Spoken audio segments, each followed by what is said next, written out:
Dramatis terjadi di wilayah Aceh Tamiang, di mana RSUD Muda Sedia Aceh Tamiang sudah mulai beroperasi pasca banjir bandang. Namun semua pelayanan masih terbatas.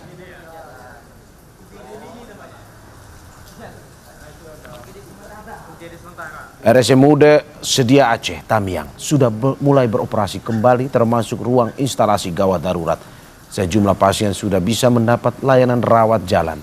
Pihak rumah sakit menyebut dalam 2 hari ke depan layanan rawat inap bisa pulih. Pihak rumah sakit masih butuh tambahan tenaga medis hingga saat ini.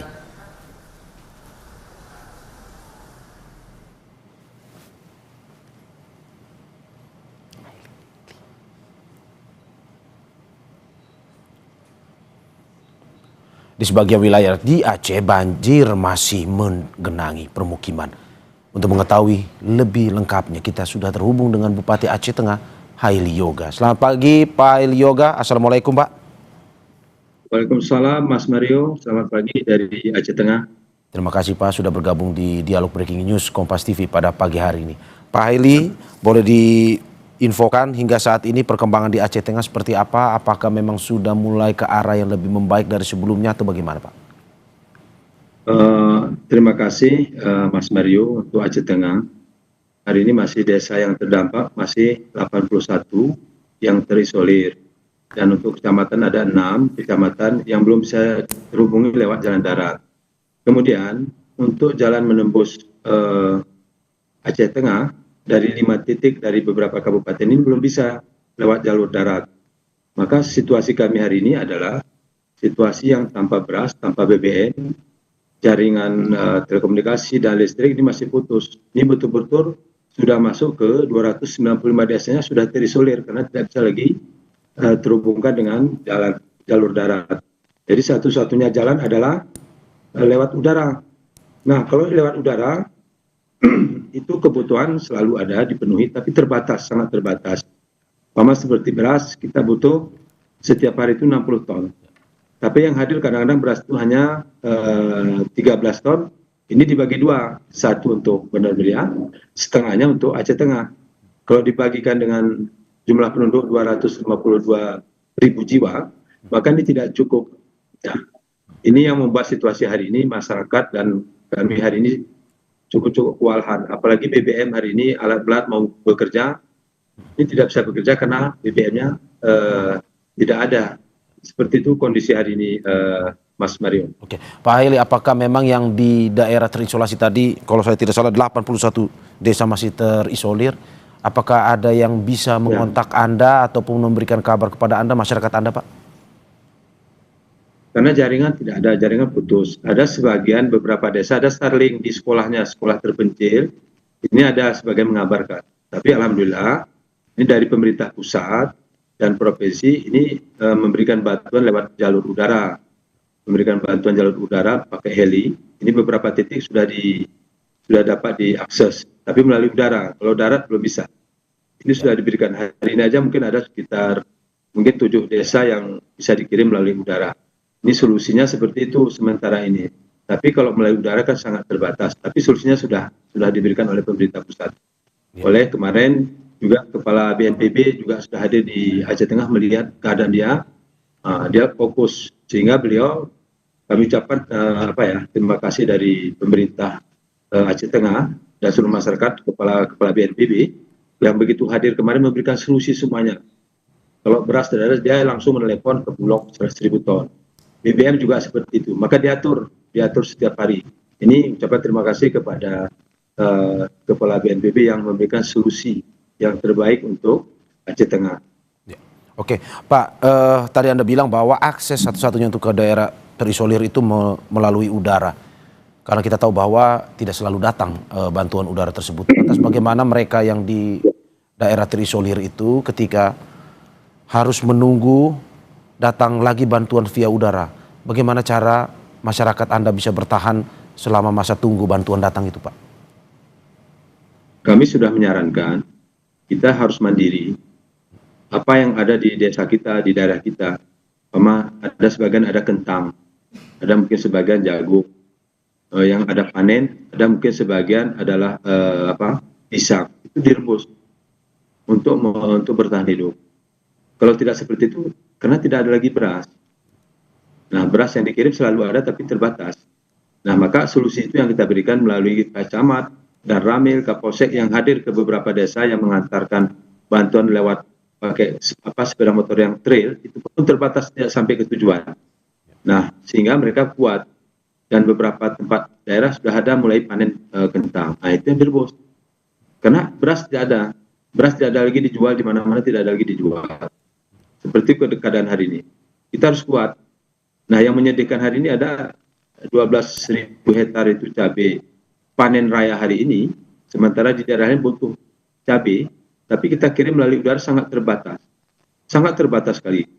Nah, mereka hari ini sedih, rumah dia sudah hancur, cabai yang ada dipanen mau dijual kemana. Nah, sehingga kita tidak bisa lagi berbuat apa-apa selain daripada berdoa dan apa yang harus kita lakukan dengan keadaan seperti ini.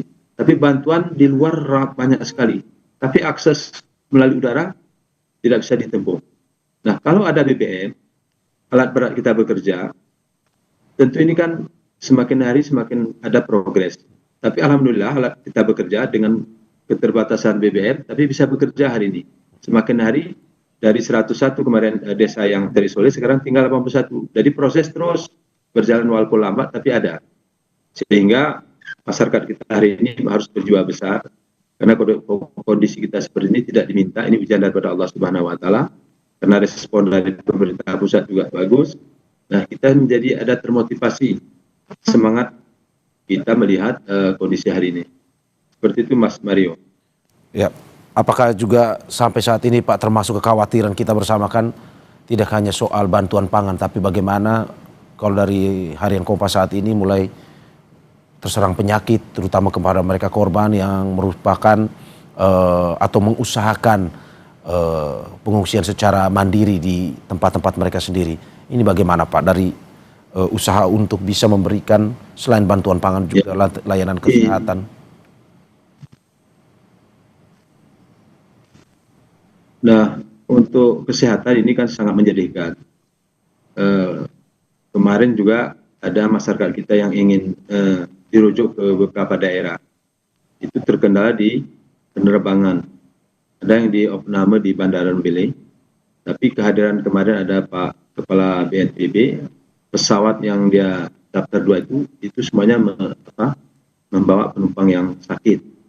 Dan juga kami sampaikan juga ke Menteri Kesehatan, memang ini harus ada satu pesawat sebenarnya untuk menangani ini, khusus untuk kesehatan.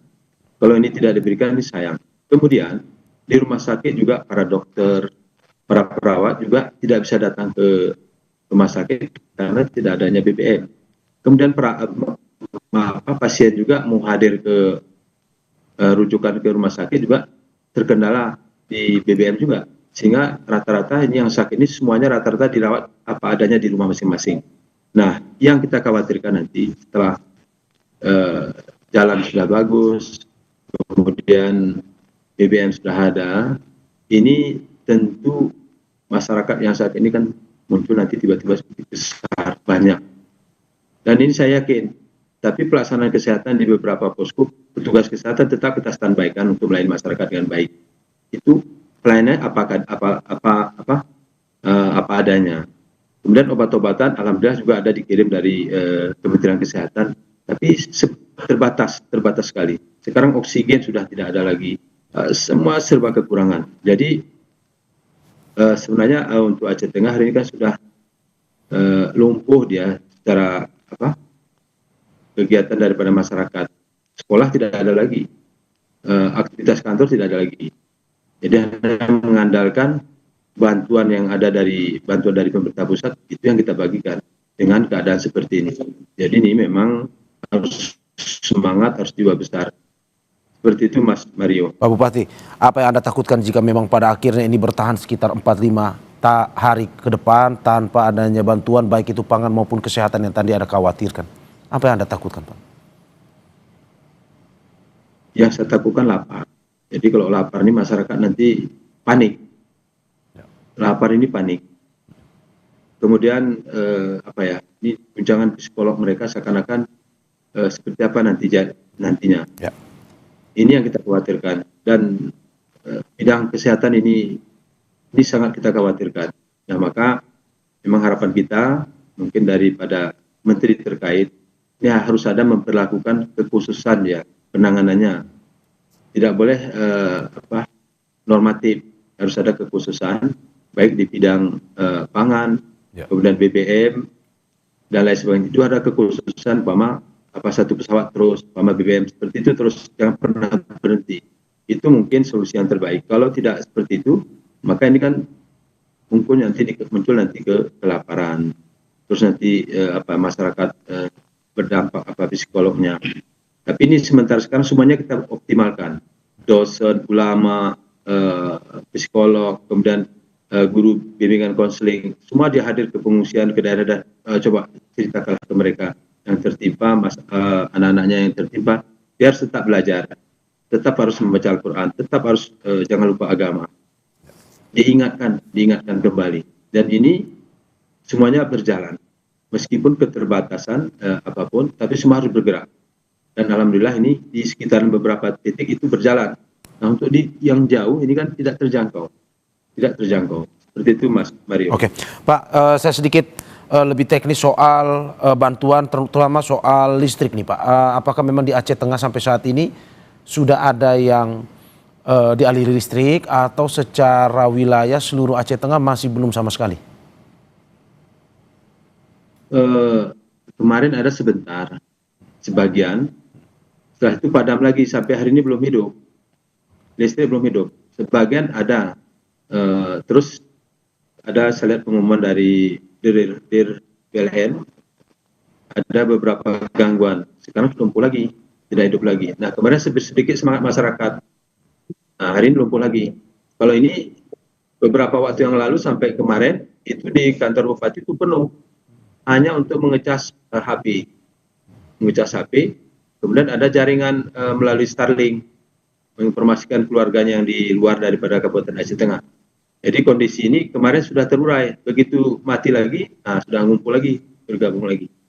Seperti itu, Mas Mario. Oke, lantas juga tadi Anda sedikit menyinggung terkait dengan kegiatan belajar mengajar, karena di beberapa tempat yang terdampak banjir sudah ada yang melakukan atau melaksanakan ujian sekolah UAS. Kalau di Aceh Tengah sendiri bagaimana, Pak, kondisinya, Pak?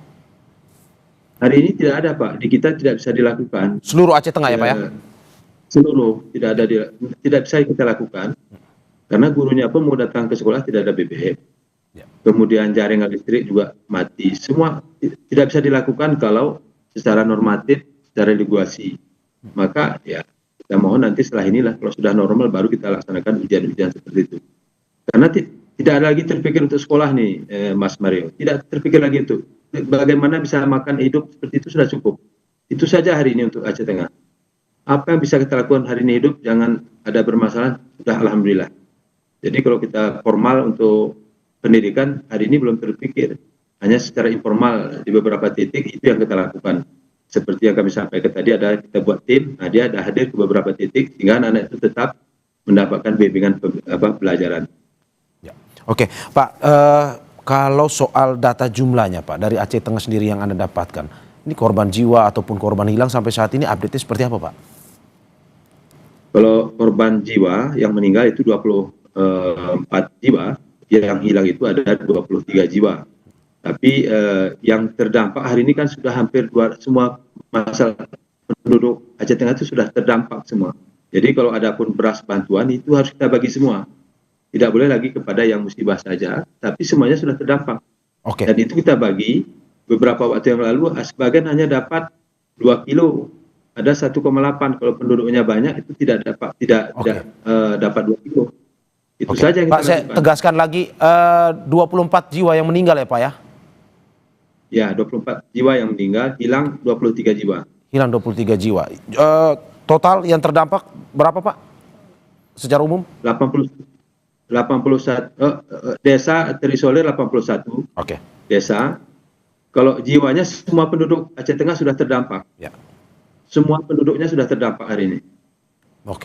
Oke, dan kita harapkan, Pak, ke depan apa yang menjadi kekhawatiran, dan tidak hanya Bapak tapi kita seluruh masyarakat Indonesia ini bisa terlaksana bantuan-bantuan Pak, terutama mereka di tempat-tempat yang terisolir, dan semoga ini bisa dilakukan secara cepat oleh pemerintah pusat kepada Aceh Tengah.